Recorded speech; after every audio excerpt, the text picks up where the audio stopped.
اور ایک مسئلہ یہ ہے کہ آپ توضیح المسائل مجتہدین کے پڑھیں گے تو پہلے باب تقلید ہے، ظاہر جو ترتیب ہے اسی کے مطابق، پھر طہارت ہے، پھر نماز ہے، پھر روزہ ہے، وغیرہ وغیرہ۔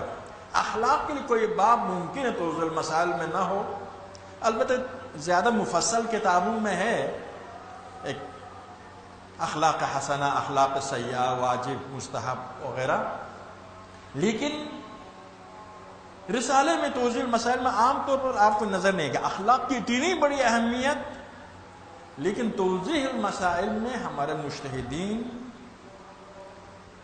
وہاں پر ذکر نہیں کرتے۔ اس کی کیا وجہ ہے؟ میں آپ کی خدمت میں عرض کروں، مجتہدین سب سے زیادہ ماہر ہے دین شناسی کے لحاظ سے، 12 علوم میں مہارت کی ضرورت ہے۔ میں آپ کو صرف مثال دوں، روایت اہل بیت لینے کے لیے ہر کس و ناکس نے روایت بنائی ہے، اہل بیت کی طرف نسبت دیتے ہیں، اگر اس میں تحقیق نہ ہو مذہب بدل جائے گا۔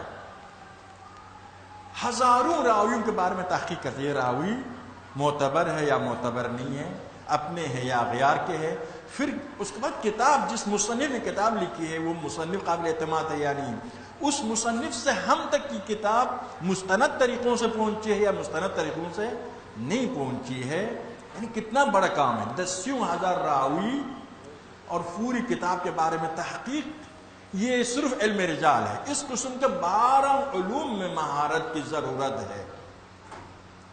تب دیکھو ہر علم میں تو عرض یہ کر رہا تھا مجتہدین نے کیوں ذکر نہیں کیا، اس کی وجہ آپ اسی توضیح المسائل کے پہلے صفحہ کی طرف دیکھیں گے، اس میں لکھا ہے ظاہر اصول الدین، تو ہر آدمی اپنے تحقیق کے مطابق اصول الدین پر ایمان لائے گا، کلیئر ہے، تقلید کا مسئلہ نہیں ہے۔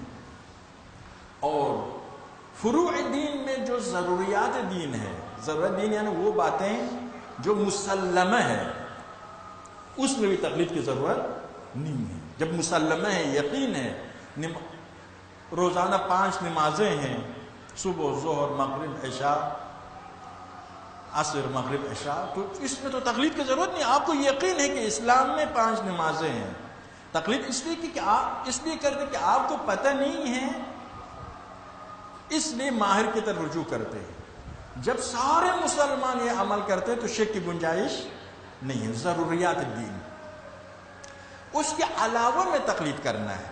اخلاق کیا ہے؟ اخلاق ایک ایسی چیز ہے، ضروریات دین سے بھی بڑھ کر آپ کے پاس دلیل ہے، بلکہ کہہ سکتا ہوں اصول دین کے برابر دلیل ہے اخلاقیات کے لیے، اسی لیے اخلاقیات میں تقلید کی ضرورت بھی نہیں ہے۔